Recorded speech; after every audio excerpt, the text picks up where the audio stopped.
पुंडलीकवरदा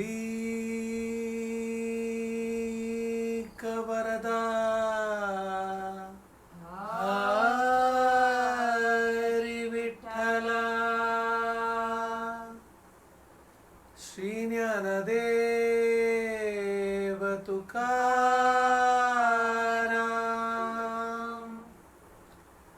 पंढरीनाथ महाराज की जय।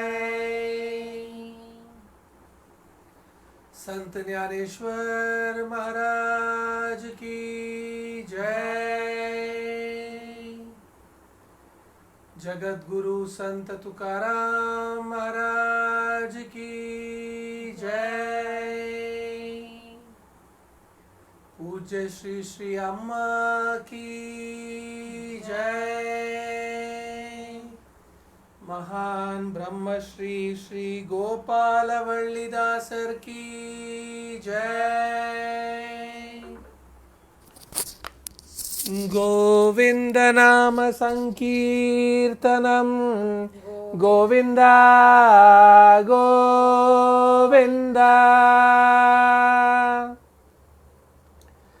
जय जानकी कांत स्मरणम जय जय राम राम। गोपिका जीवन स्मरणम गोविंदा गोविंदा। जय सद्गुरु महाराज की जय। समस्त भागवदल को जय। हे गुरु विष्णु भजे हे गुरु ब्रह्मं भजे हे गुरु कमल नयनं भजे हे गुरु कर कोमलं भजे हे गुरु पाद पंकजं भजे हे गुरु विद्यारूपं भजे हे गुरु ज्ञान वैराग्यं भजे हे गुरु मोक्ष साधनं भजे हे गुरु वेदारूपं भजे हे गुरु वेदात्म स्मरणं भजे हे गुरु सकल सौभाग्यं भजे। राधे कृष्ण।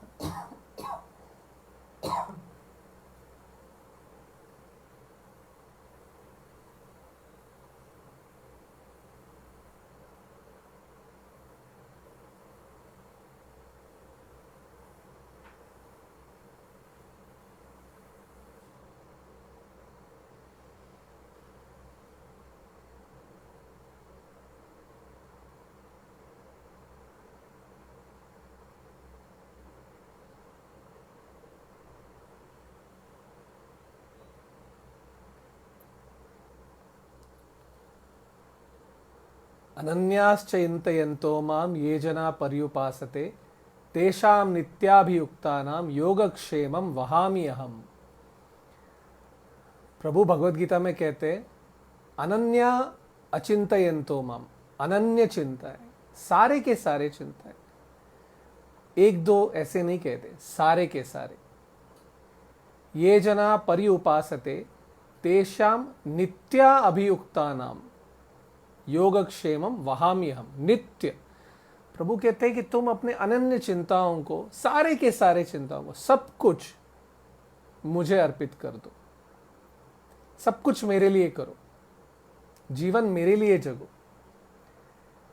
मैं तुम्हें वचन देता हूं कि नित्य तुम्हारा योग और तुम्हारा क्षेम मैं संभालूंगा। योग और क्षेम का मतलब है जो तुम्हारे पास है और जो तुम्हें मिलने वाला है, ये दोनों ही चीजें मैं संभाल के रखूंगा। तुम्हें ऐसे उच्च स्थिति पर ले जाऊंगा जहां पर ये सारा का सारा जग तुम्हें देखकर अचंभित रह जाएगा, आश्चर्यचकित रह जाएगा। ऐसी स्थिति में तुम में रखूंगा। जीवन में कभी भी कितनी भी कठिनाई आ जाए, कुछ भी हो जाए, हमेशा स्मरण रखिए कि प्रभु किसी भी स्थिति से हमें उठाकर कहीं पे भी रख सकता है। कभी ये मत सोचिए कि अगर हम कोई ऐसी स्थिति में है यहां से कैसे ऊपर आए। अभी यकीन मानिए, अगर प्रभु चाहे तो किसी भी स्थिति से हमें निकालकर ऐसे उच्च स्थिति में बिठा सकता है। कई सारे भक्तों के जिंदगी में ऐसे उदाहरण हैं। कभी कभी हम जीवन की राह से डगमगा जाते हैं, कोई ऐसी राह पकड़ लेते जहां हमें नहीं जाना चाहिए था। प्रभु हमें अवश्य वापस लाता है। एक बच्चा जब रास्ता क्रॉस करता रहता है, हम कहते हैं उससे कि वहां पर मत जाओ, बच्चा फिर भी चला जाता है। माता पिता इमीडिएटली वहां पर जाकर उसे उठाते हैं और सही रास्ते पर ले आते हैं। अगर माता पिता जो एक बच्चे को कुछ सालों से ही जानते, वो अगर इतना कर सकते, तो प्रभु जीवन की राह से हमें कैसे फिर से सही राह पर नहीं लेकर आएंगे, कैसे हमें नहीं जिताएंगे। हम जीवन में कभी भी किसी भी स्थिति से हार नहीं सकते। प्रभु हमेशा हमारे साथ है, अवश्य जीतेंगे। मीरा माता इसका बिल्कुल सही उदाहरण थे। बचपन में ही उन्होंने संत रविदास की वजह से उन्हें दीक्षा मिल गई थी और उन्होंने भक्ति करनी शुरू की गिरिधर गोपाल की।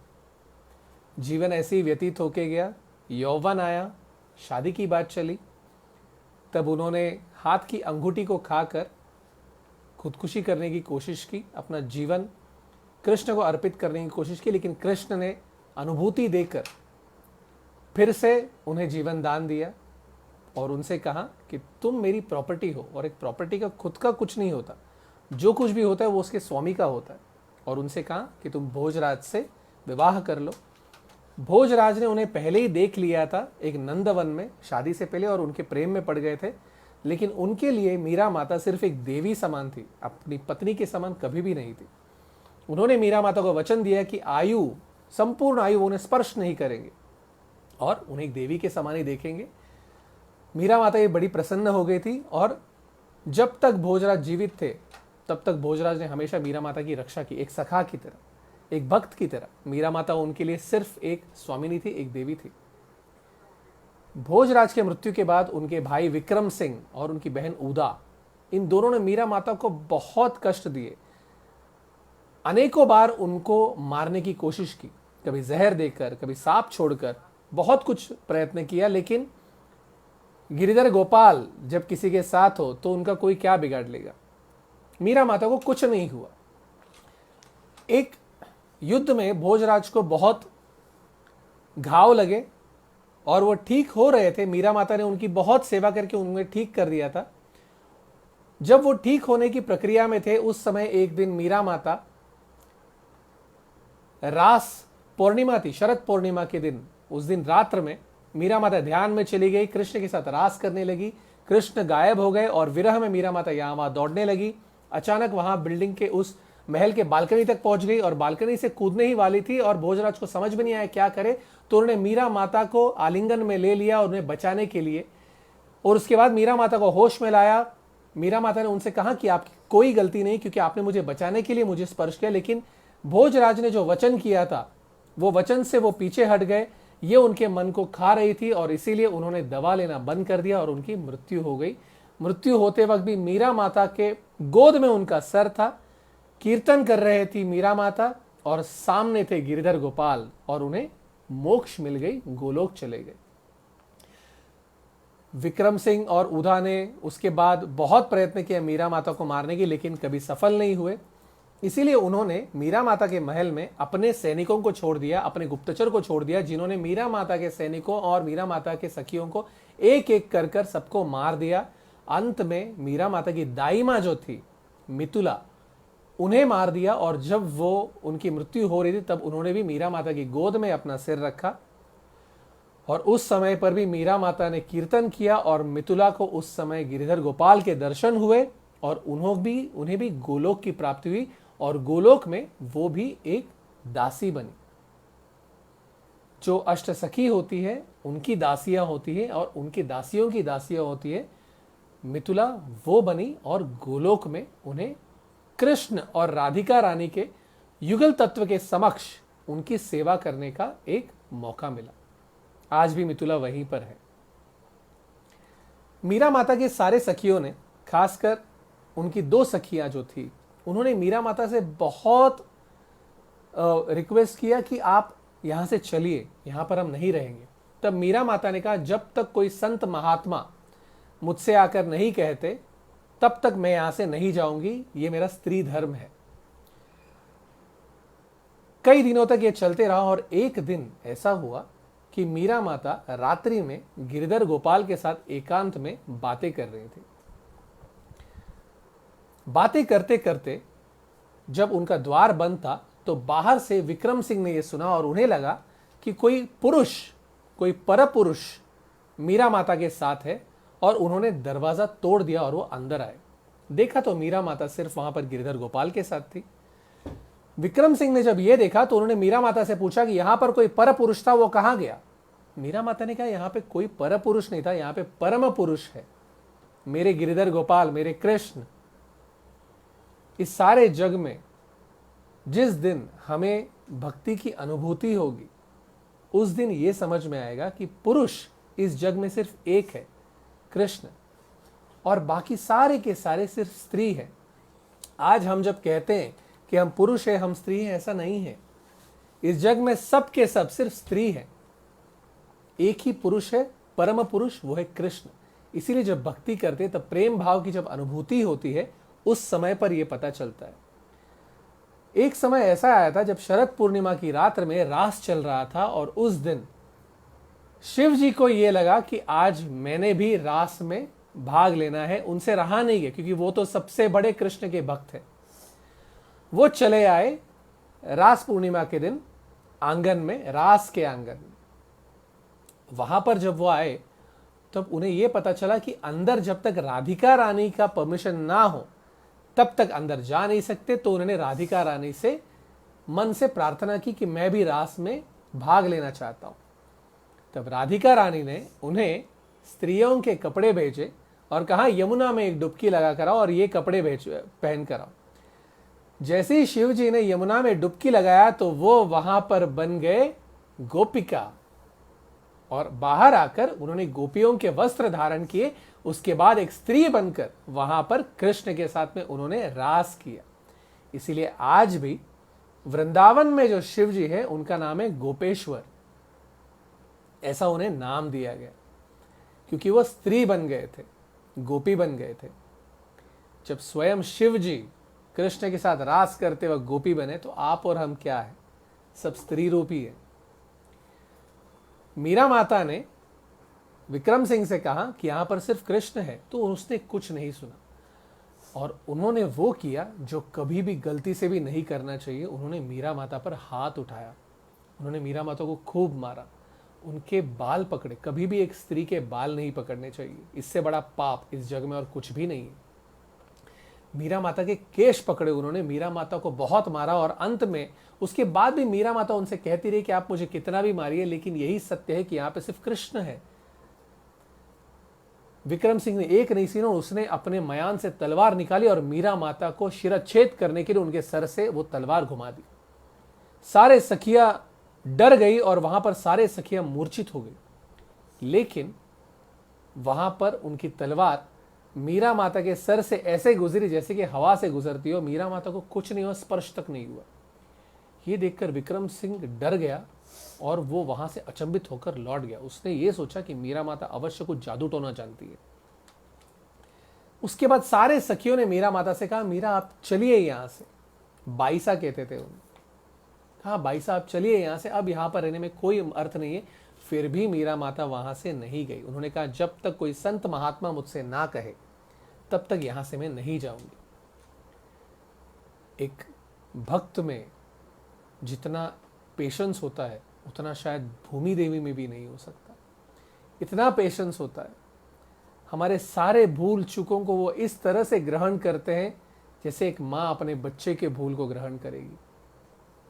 चाहे कुछ हो जाए, कभी हिलते नहीं।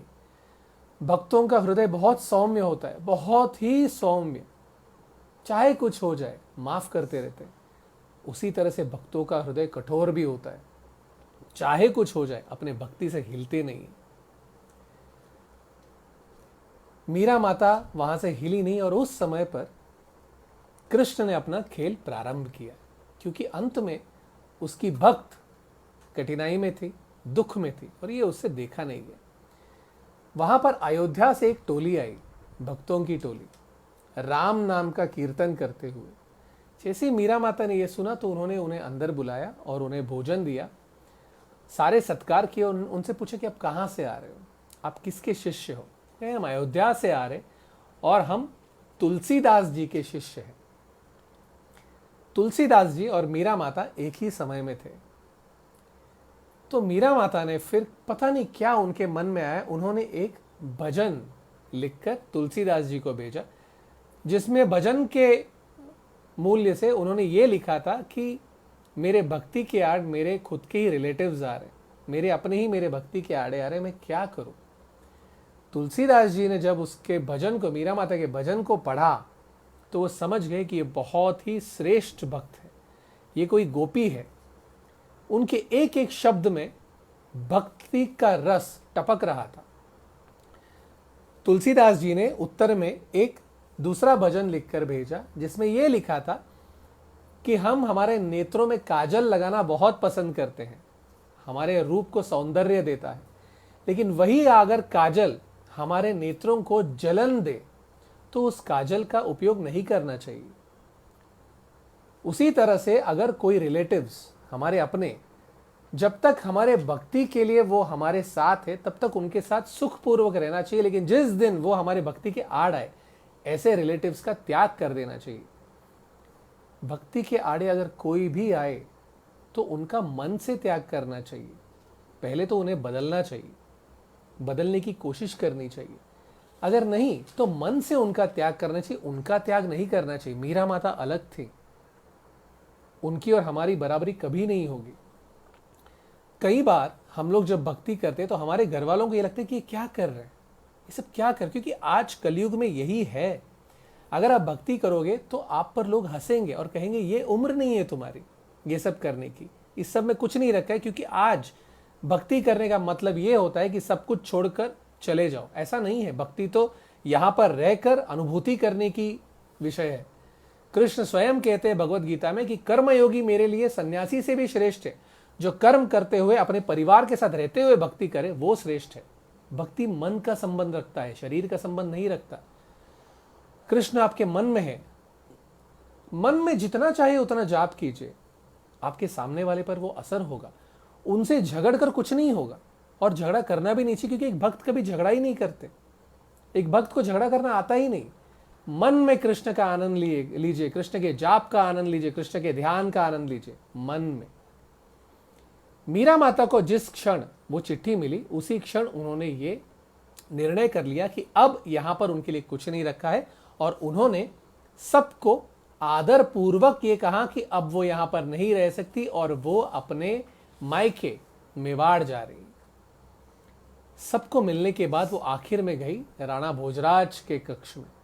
वहां पर उन्होंने राणा भोजराज को मन से, दिल से, आदर से, प्रेम से उनसे विदा ली।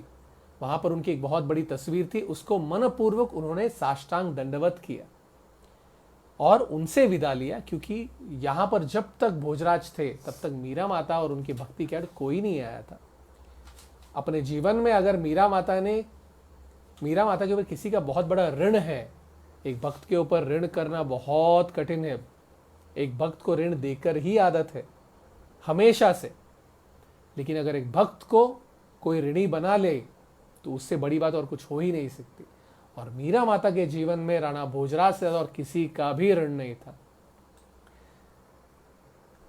मीरा माता ने उनसे विदा ली और वह फिर से चली गई अपने मायके मेवाड़। वहां पर उस समय उनके ताऊ जी थे। उसके पहले जब उनके दादाजी थे तो उनके दादाजी ने, उनके मृत्यु के समय पर भी मीरा माता वहां पर गई थी और उनके दादाजी को भी उन्होंने कीर्तन सुनाते हुए कृष्ण के दर्शन करवाए थे और उन्हें भी मोक्ष दिलवाया था। उस समय पर वहां के राणा थे उनके ताऊ जी। उनके ताऊ जी ने मीरा माता को वहां पर बुलाया और बड़े सुख से वो रह रही थी। उस समय पर जहां पर चित्तौड़गढ़ में, जहां पर विक्रम सिंह राणा था, वहां पर बहादुर शाह ने आक्रमण किया। जब बहादुर शाह ने आक्रमण किया तो उस समय पर वहां पर जो सामंत थे, सामंत कौन थे? जिन्होंने मीरा माता को उस भूत बंगले से छुड़वाया था, जिन्होंने द्वार खोले थे और मीरा माता को फिर से महल में ले आए थे। उन्होंने जाकर बहादुर शाह से रिक्वेस्ट किया और बहादुर शाह से कहा कि आप आक्रमण मत कीजिए। तो बहादुर शाह ने कहा ठीक है, आप मुझे 30,000 स्वर्ण मुद्राएं दीजिए। तो उस समय 30,000 स्वर्ण मुद्राएं बहुत बड़ी रकम थी। इन्होंने दे दिया और बहादुर शाह वहां से चला गया। बहादुर शाह ने उस समय पर यह सोचा कि वो फिर से आक्रमण करेंगे। तो उस समय पर जब पता चला तो विक्रम सिंह की मां ने उन्हें एक राखी भेजी, कहा कि आप राखी लीजिए और मुझे अपनी बहन के रूप में स्वीकार कीजिए। बहादुर शाह ने पूछा कि ये राखी का मतलब क्या होता है, इससे क्या निश्चित होता है? तब सबने कहा कि ये भाई बहन का रिश्ता होता है। तब बहादुर शाह ने कहा कि हम वहां पर भाई बहन का रिश्ता बनाने के लिए नहीं जा रहे, हम वहां पे जिहाद करने के लिए जा रहे हैं। जिहाद का मतलब उस समय में यह था कि जब वो युद्ध के लिए जाते थे तो वहां के जितने भी पुरुष होते थे उन सबको मार देते थे। जितनी भी स्त्रियां होती थी उन्हें वो अपने महल में ले जाते थे और उनसे विवाह नहीं करते थे, लेकिन उनसे बच्चे प्राप्त करते थे, क्योंकि उन्हें पता था कि हिंदू स्त्रियों की, राजपूत स्त्रियों की, हिंदू स्त्रियों में इतना बल है कि उनके बच्चे जो थे वो बहुत वीर बनते थे। और मुगलों को ये पता था, तो उनके स्त्रियों से वो बच्चे पैदा करते थे। ये होता था जिहाद का मतलब। बहादुर शाह ने फिर से आक्रमण किया और फिर से आक्रमण करके बहुत बड़ा युद्ध हुआ। जब वो स्त्रियों को पता चला था और वो पुरुषों को पता चला था कि बहुत बड़ी आर्मी आ रही है और वो जीत नहीं पाएंगे, तो उसके पहले ही उन स्त्रियों ने, सब ने, विक्रम सिंह की माता ने, ऊदा जो उनकी बहन थी, और उस महल के सारे स्त्रियों ने जोहार किया। जोहार का मतलब होता है कि एक बहुत ही बड़े एक आंगन में बड़े बड़े यज्ञ कुंड बनाते थे, मंत्रों से जाप कर कर उनकी पूजा करके वो हवन कुंड बनाते थे, बहुत बड़े हवन कुंड। सारे के सारे स्त्रियां वहां पर जाकर जोहार करती थी, मतलब अपने शरीर को अग्नि में त्याग देती थी। वो आग सारा दिन जलता था, भड़कता था।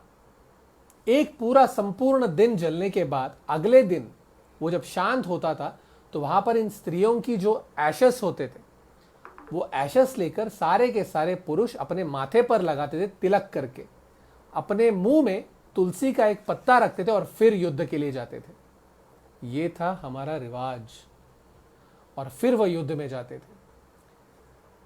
बहादुर शाह वो युद्ध को जीत गया, सारे के सारे राजपूतों को उसने मार दिया। उसके बाद में वो अंदर आया और विक्रम सिंह को उसने धर लिया। विक्रम सिंह को उसने उसी तरह से टॉर्चर कर करके मारा था। क्यों? पहले उसके उंगलियां काट दी, हाथ के, फिर पांव के, फिर उसके हाथ काटे, फिर उसके पेट को काटा और उसके बाद उसके सिर को काटा। अंत में सिर को काटा था उसने। क्यों? क्योंकि एक भक्त को विक्रम सिंह ने इतना टॉर्चर किया था। अपने जीवन में आप किसी भी स्थिति में कोई भी बड़े से बड़े पाप से बच सकते, लेकिन अगर अपने भागवतों का अपचार किया, भागवत अपचार कर दिया, एक भक्त को तकलीफ पहुंचाई, तो उस पाप से आपको प्रभु भी नहीं बचा सकते, क्योंकि उस पाप की कोई माफी है ही नहीं।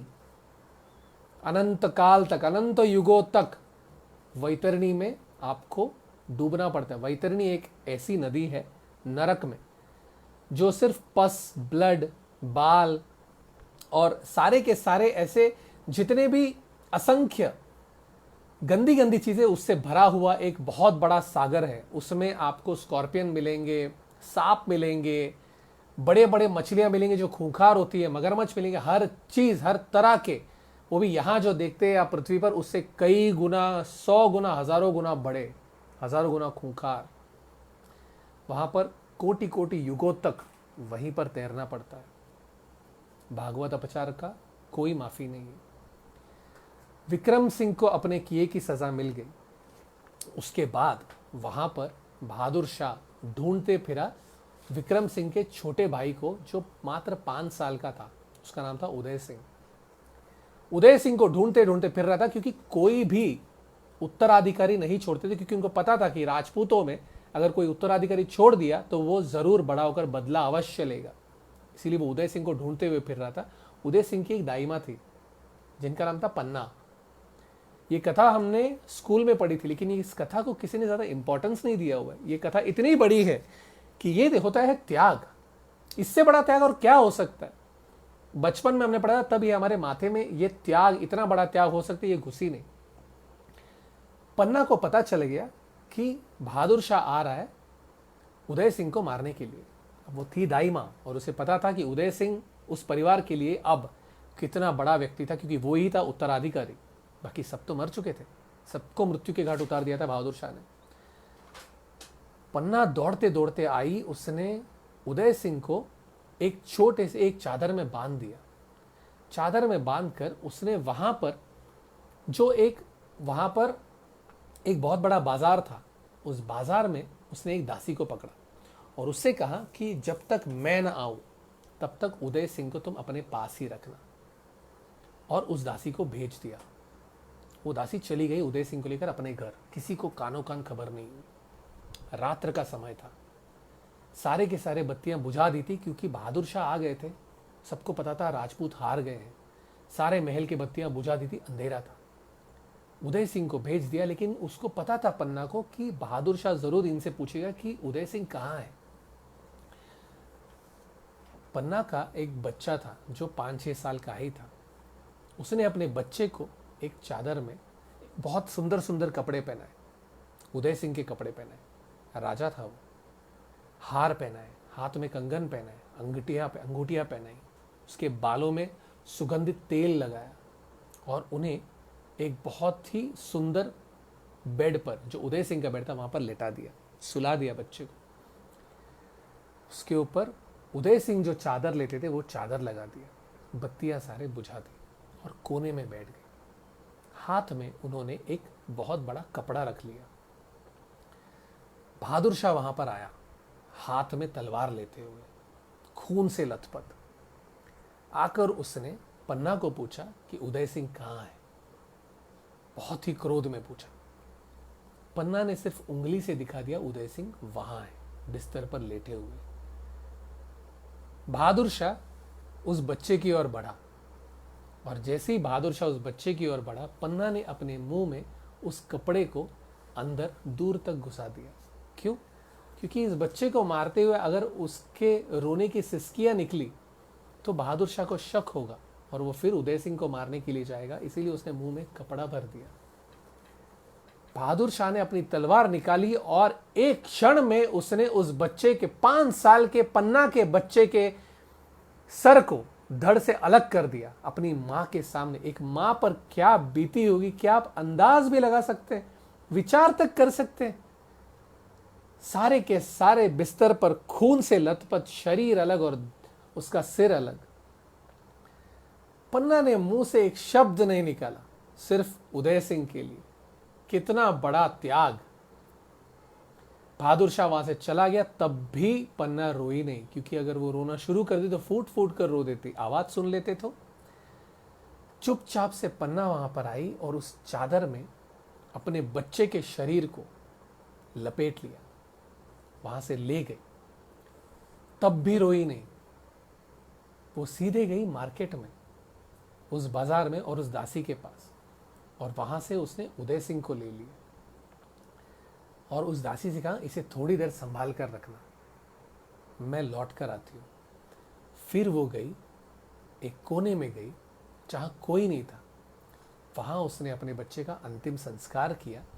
फूट फूट कर रोई, अपने छाती को पीट पीट कर रोई, शांत हुई, फिर लौट कर आई, उदय सिंह को लेकर चली गई, और उसने उदय सिंह को पाल पोस कर बड़ा किया, और उदय सिंह को उसने एक दूसरे राज्य में भेज दिया। उदय सिंह जब बड़ा हुआ तो वहां पर उसने पहला मान, अपनी मां का सम्मान करते हुए, अपनी मां का मान उसने पन्ना को दिया। उसने सारे राज्य में कहा कि अगर पहला मान, सम्मान किसी को अगर मिलेगा तो वो सिर्फ पन्ना को मिलेगा। अगली बार अगर आप किसी को भी, अपने बच्चे को अगर पन्ना की कथा बताएंगे तो ये अवश्य उस बच्चे को समझाइए कि कितना बड़ा त्याग था। ये हिंदू धर्म था जहां पर त्याग हमारे खून में है। त्याग हमें किसी को सिखाने की जरूरत भी नहीं पड़ती, हिंदू धर्म में त्याग हमारे खून में। पन्ना चली गई, मीरा माता को यह सारा वृत्तांत पता चला, बहुत दुख हुआ उन्हें, और उसी समय पर मेवाड़ में भी आक्रमण हुआ। तो मीरा माता मेवाड़ से अपने सखियों के साथ और अपने ताऊ जी के साथ चली गई अजमेर। अजमेर में भी आक्रमण हुआ। उसके बाद वहां से वो चली गई नवराणा। उसके बाद भी नवराणा में जब आक्रमण हुआ तो उसके बाद में मीरा माता दूसरे एक सिटी में चली गई जिसका नाम था पुष्कर। पुष्कर में उस समय पर एक राजपूत राजा ने ही आक्रमण किया। उस समय मीरा माता रात्रि में बहुत दुख में रोई और उसने कृष्ण से पूछा कि कब तक मैं यूं ही भागती रहूंगी कृष्ण, कब तक मैं एक जगह से दूसरे जगह से तीसरे जगह यही करती रहूं, मैं क्या करूं मैं। तब कृष्ण उनके सपने में आए। सपने में आकर बड़े क्रोध में आ गया कृष्ण। मीरा माता से कृष्ण ने उस दिन तक कभी क्रोध नहीं किया था। जब मीरा माता ने अंगूठी खाकर जहर पी लिया था तब भी कृष्ण को क्रोध नहीं आया था। उस दिन कृष्ण बड़ा क्रोध में था। मीरा ने पूछा क्या हुआ कान्हा, तुम क्रोध में क्यों, तुम्हारा प्रेम का स्वरूप कहां है। तो कृष्ण ने कहा अच्छा मीरा, तुम मुझसे अब ये पूछोगी कि मैं कहां जाऊं। मेवाड़ से अजमेर गई, अजमेर से नौराना गई, अंत में तुम पुष्कर आई हो और तुम्हें वृंदावन याद नहीं आया, मेरी याद नहीं आई, तुम्हें एक बार भी वृंदावन का स्मरण तक नहीं आया। और कृष्ण चला गया, गायब हो गया। मीरा ने अपनी आंखें खोली और उस समय उसे पता चला कि अरे मुझसे गलती हो गई। और उस समय मीरा को यह पता चल गया कि उन्हें क्या करना है। मीरा माता ने अपने ताऊ जी से कहा कि ताऊ जी अब आप मेरी फिक्र मत कीजिए, मैं वृंदावन जा रही हूं। ताऊ जी ने कहा तुम किसी को साथ ले जाओ, अन्न ले जाओ। मीरा माता ने कहा नहीं। अपने पैरों में मीरा माता ने चप्पल तक नहीं पहने।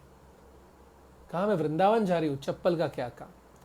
मीरा माता ने सिर्फ अपने सखियों को अपने साथ लिया और वहां से चली गई वृंदावन की ओर, जो मीरा माता का मूल स्थान था, जहां से यह सारी कथा शुरू हुई थी, जिसके कारण मीरा माता का जन्म हुआ था, वृंदावन। अगर आपके मुख से एक बार वृंदावन ये नाम तक निकल गया, आपको मोक्ष है। वृंदावन में एक बार आपके चरण अगर आ गए, वृंदावन आप तब तक नहीं जा सकते हो जब तक राधिका रानी आपको ना बुलाए। हमेशा स्मरण रखिए, वृंदावन राधिका रानी की जगह है। वहां पर तो कृष्ण का नहीं चलता, तो हमारी क्या चलेगी। कृष्ण तक वहां पर जो भी करता है वो राधिका रानी जो कहती है वही करता है। अगर आप वृंदावन चले गए, मान लीजिए कि राधिका रानी की आप पर परिपूर्ण कृपा है। वृंदावन मात्र घूमने फिरने की जगह नहीं है, मोक्ष प्राप्ति की जगह है, गोलोक वृंदावन जाने की जगह है। मीरा माता वृंदावन चली गई। कई दिनों तक चलने के बाद मीरा माता वृंदावन पहुंची अपने सखियों के साथ। जैसे ही वहां पर पहुंची तो वो वहां पर एक संत महात्मा से मिली। मीरा माता वहां पर जाने के बाद उन्होंने अपने लिए एक छोटी सी कुटिया बनाई। आज भी वो कुटिया है वहां पर। वो कुटिया बनाकर वहां पर रहने लगी। कुछ दिनों के पश्चात एक दिन मीरा माता का हाथ पकड़कर चंपा सखी जो थी उनकी, वो उन्हें ले गई। उन्हें कहा कि माधवी चलो। मीरा माता बड़ी आश्चर्यचकित हो गई कि हमेशा बाईसा बुलाती थी मुझे, तो आज मुझे माधवी क्यों कह रही है। फिर भी चंपा सखी ने कुछ सुना नहीं और उन्होंने कहा कि चलो। चंपा सखी उन्हें ले गई। ले जाकर उन्हें एक जगह पर खड़ा कर दिया और कहा कि माधवी कुछ स्मरण आया। तब मीरा माता ने कहा कि नहीं, क्या स्मरण आना चाहिए। तब चंपा सखी ने कहा कि माधवी सामने देखो। और जब उन्होंने सामने देखा तो उन्हें अपने पूर्व जन्म के सारे वृत्तांत दिखे।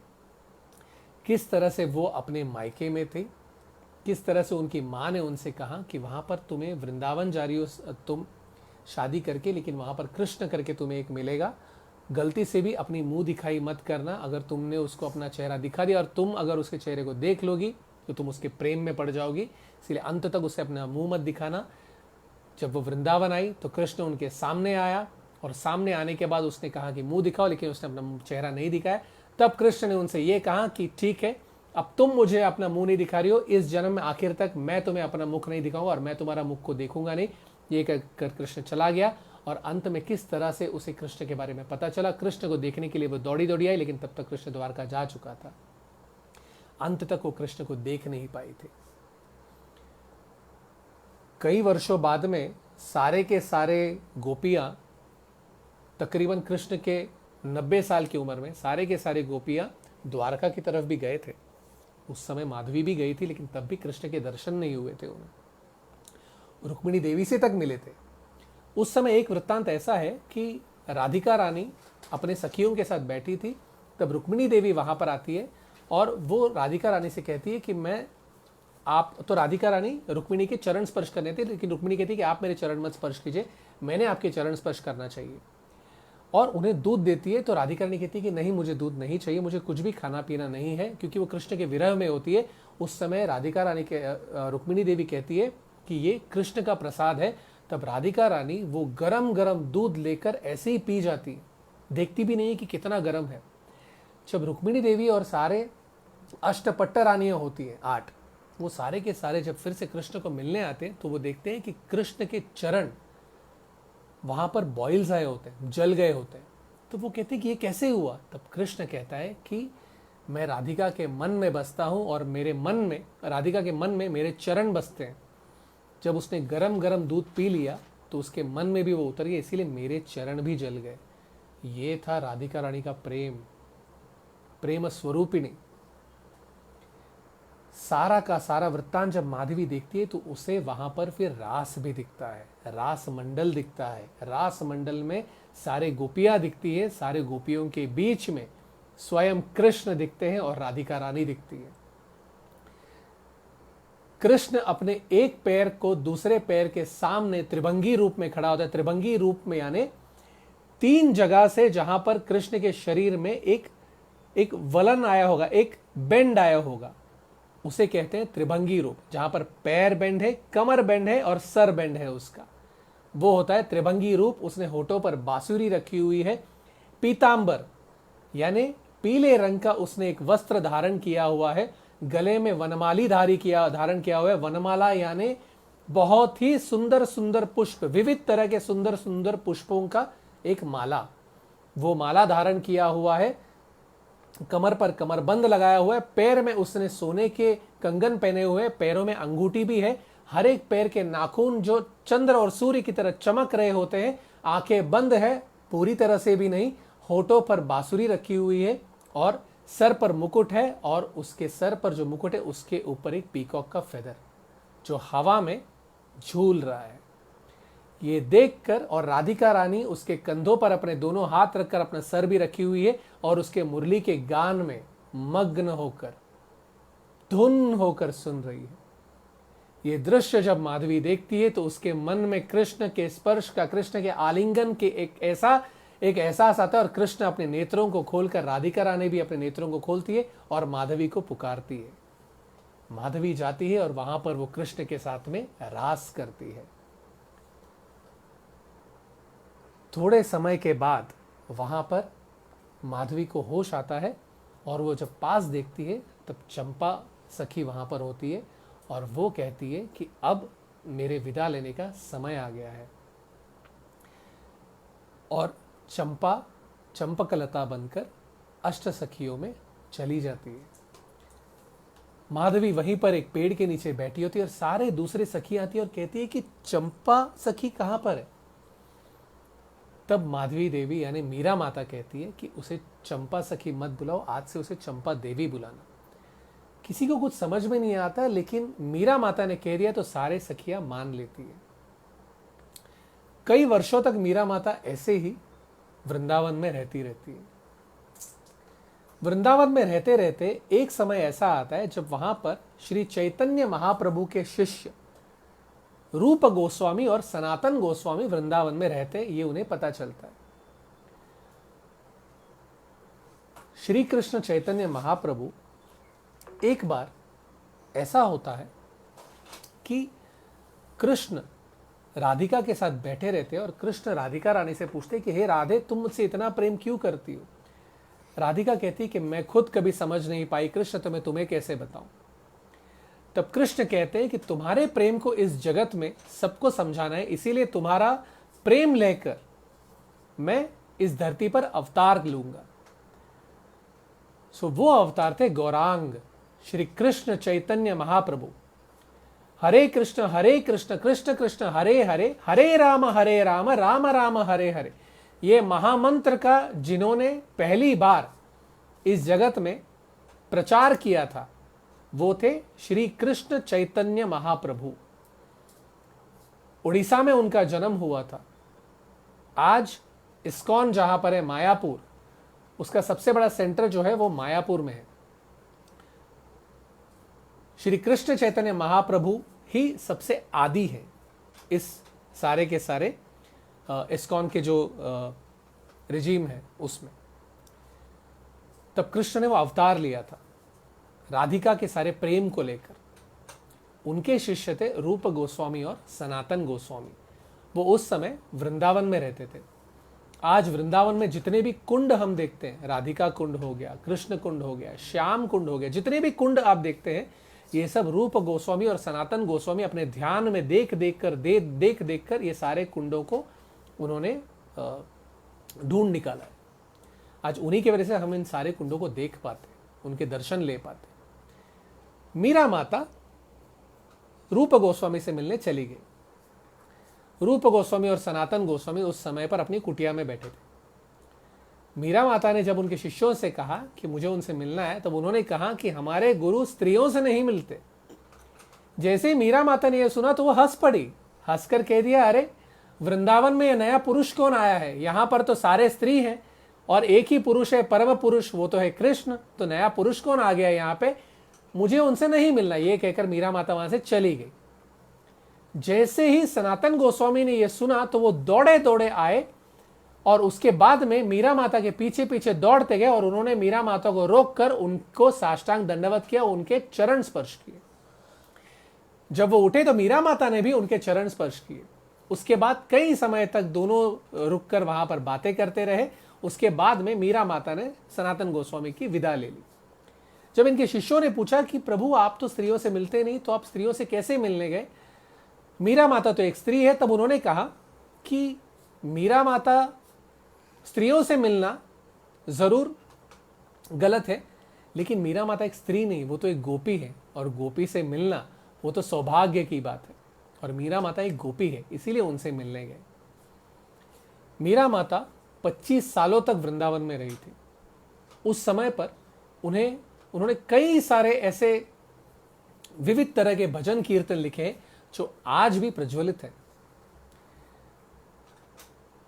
तकरीबन मीरा माता 60 साल की उम्र तक वृंदावन में रही थी। उसके बाद मीरा माता से रहा नहीं गया। उनके विरह बहुत ज्यादा होने लगी, कृष्ण से मिलने की विरह। इस समय पर मीरा माता जहां जहां जाती थी वहां पर उन्हें अपने पूर्व जन्म के वृत्तांत दिखते थे, क्योंकि चंपकलता उन्हें हर दिन ये सारे जगहों पर ले जाते थे। और उनके जाने के बाद हर दिन विशाखा सखी उनसे मिलने आती थी मीरा माता से। हर दिन विशाखा सखी के साथ मीरा माता हर जगह पर जा जाकर सारे के सारे जगहों पर कृष्ण की अनुभूति लेती थी, कृष्ण से मिलती थी। एक समय पर ऐसा हुआ जब वहां पर मीरा माता खड़ी थी और उसके बाद में वहां पर उन्हें कृष्ण मिले थे। कृष्ण ने उनसे पूछा कि माधवी, अब तुम्हें सारा स्मरण आ गया? तो माधवी ने कहा, हाँ कृष्ण, मुझे वो सारे चीजें स्मरण आ गए जो मेरे पूर्व जन्म में हुए थे। मीरा माता जब उठी तो उन्हें पता चला कि अनुभूति थी, सत्य था। कृष्ण ने उन्हें सत्य में दर्शन दिए थे। कृष्ण की विरह बढ़ती गई और एक समय ऐसा है जब उनसे रहा नहीं गया। और उस समय पर वहां पर एक टोली आई। वो टोली जब आई वहां पर तो उन्होंने सारे जगह पर वृंदावन में वो मीरा माता को ढूंढ रहे थे। जगह जगह ढूंढने के बाद वो मीरा माता के पास आए और उन्होंने कहा कि आप ही हो मीरा माता। मीरा माता ने कहा, हाँ मीरा मैं ही हूं। तो उन्होंने कहा, आप हमारे साथ चलिए। तो बोली, कहाँ? तो बोले कि हमारे साथ में आप द्वारका चलिए। मीरा माता ने कहा कि नहीं, मैं द्वारका नहीं आ सकती, मैं मेरे वृंदावन को छोड़कर कहीं चलूंगी ही नहीं। तब उन्होंने कहा कि वहां पर कई वर्षों से द्वारका के मंदिर का द्वार बंद है, हमें प्रभु के दर्शन की लालसा है, लेकिन हम प्रभु के दर्शन ले ही नहीं पाते। तब वहां पर हमारे एक पुजारी को वहां पर एक अनुभूति हुई है, उनसे यह कहा है कि जब तक मीरा माता यहां पर आएंगी तभी इस मंदिर के द्वार खुलेंगे। मीरा माता ने कहा कि नहीं, मैं वृंदावन छोड़कर कहीं नहीं आऊंगी, और ये कहकर वो सो गई। उस समय रात्रि में उन्हें कृष्ण की अनुभूति हुई, कृष्ण उनके स्वप्न में आए। कृष्ण ने स्वप्न में आकर मीरा माता से क्या कहा, उन दोनों के बीच में क्या बात हुई, उसके बाद मीरा माता द्वारका गई या नहीं गई, ये सब हम देखेंगे अगले एपिसोड में। तब तक राधे कृष्ण।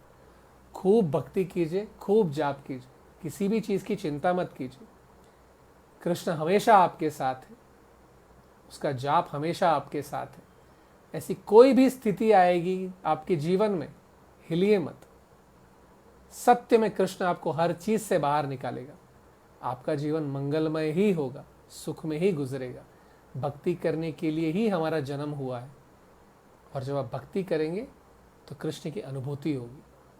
आज स्वप्न में हम सब कृष्ण की अनुभूति को लेंगे। राधे कृष्ण।